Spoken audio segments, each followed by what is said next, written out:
अम्मी मुझे तो ये समझ में नहीं आ रहा है कि सांप हमारे घर में कैसे आया।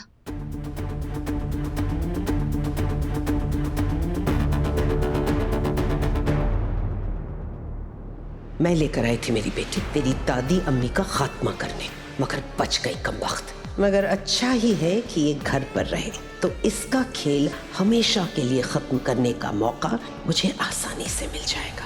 फॉरेस्ट डिपार्टमेंट वाले सांप को पकड़ कर ले गए हैं।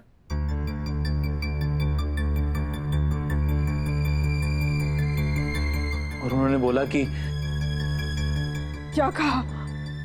उन्होंने बोला कि वो जो सांप हमारे घर में था वो बहुत ही जहरीला और रेयर सांप है, उसका यहाँ पर होना इम्पॉसिबल है।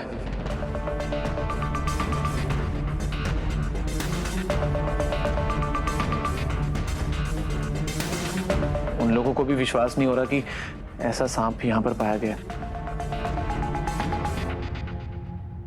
इसका मतलब वो खुद नहीं आया, उसे कोई इस घर में लेकर आया।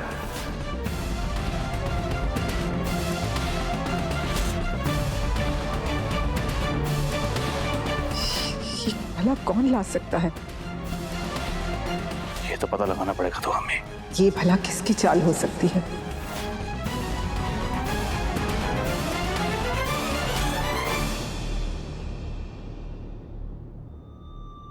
चाल तो तेरी बेटी की है, जो खुद आस्तीन का सांप है। दुआ इसने मेरी बेटी की जान लेने की कोशिश की है, मगर ऊपर जाएगी तेरी माँ हमीदा।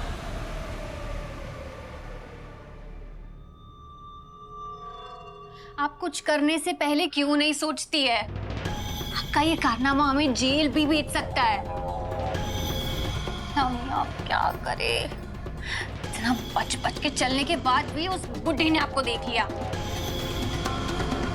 तो अल्लाह का शुक्र है वो कोमा में चली गई, वरना सबको सब कुछ उगल देती कि हम किस मकसद से आए हैं यहाँ।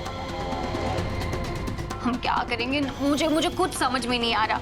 मीता बेगम को होश आ गया ना तो लोग मारे जाएंगे। आप समझ रही ना मैं आपको क्या बोल रही हूँ? हमीदा बेगम को होश नहीं आएगा तो हमारा सच किसी को बताने का सवाल ही नहीं उठता।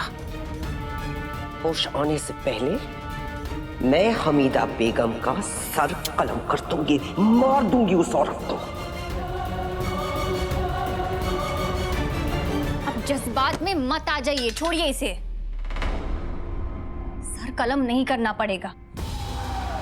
हमीदा बेगम का मुंह बंद कराने का सिर्फ एक ही तरीका है।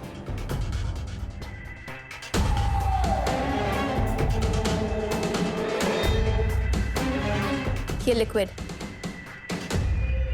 लिक्विड हमीदा बेगम को होश में आने ही नहीं देगा। हर दिन ये दवा हमीदा बेगम को इंजेक्शन के थ्रू दी जाएगी और फिर हम इस दवा में जहर भर देंगे।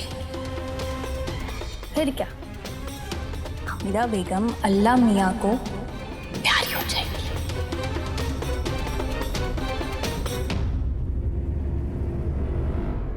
शाबाश कशफ, अब मुझे हमीदा का कोई डर नहीं है। उसे ऐसी मौत देंगे कि मरने के बाद भी हमीदा बेगम को चैन नसीब नहीं होगा।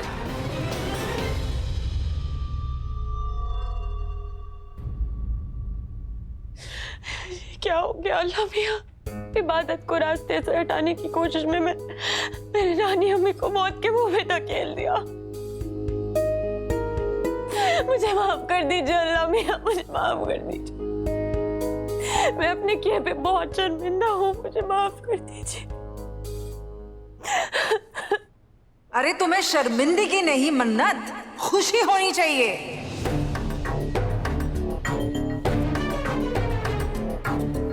रूहान की अम्मी बिल्कुल सही कह रही हैं मन्नत बेटा। भूलो मत कि खाला जान हमारे रास्ते की सबसे बड़ी रुकावट थी। हमेशा उन्होंने इबादत का साथ दिया। मैं तो अल्लाह मियां से यही दुआ करती थी कि अल्लाह मियां उन्हें जल्दी उठा ले। चलो ऐसा नहीं हुआ तो क्या हुआ, कम से कम उन्होंने बिस्तर तो पकड़ लिया। पर देख लेना, बहुत जल्द मेरी ये दुआ कबूल हो जाएगी। आपकी हिम्मत कैसे कोई नानी अम्मी के बारे में इतने गंदे अल्फाज अपनी जुबान से निकाल लेगी? आपको शर्म नहीं आती? एक बात मेरी कान खोल के सुन लीजिए, अगर आप दोनों में से किसी ने दोबारा ऐसी कोई गिरी हुई बात की ना, तो आप दोनों अस्पताल में दिखाई देंगे। अरे इतना भड़क क्यों रही हूँ? मैंने तो बस ऐसे ही कह दिया था। मैं तो चाहती थी कि वो इबादत का नाम नहीं सुनना चाहती मैं। ये जो कुछ भी हुआ है ना, मेरी वजह से हुआ है। उस शाम को इस घर में मैं लेकर आई थी, मगर नानी अम्मी को कोई भी तकलीफ पहुंचे ये मैं नहीं चाहती। तुम क्या चाहती हो वो मुझसे बेहतर कोई नहीं जानता मन्नत।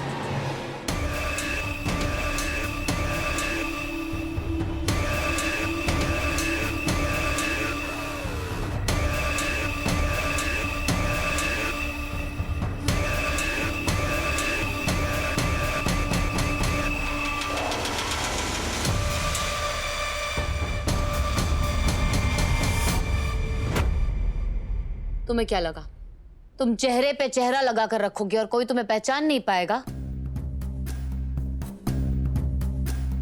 अब तुम ये ढोंग नहीं कर पाओगी। तुम्हारी हकीकत मैं सबको बताऊंगी।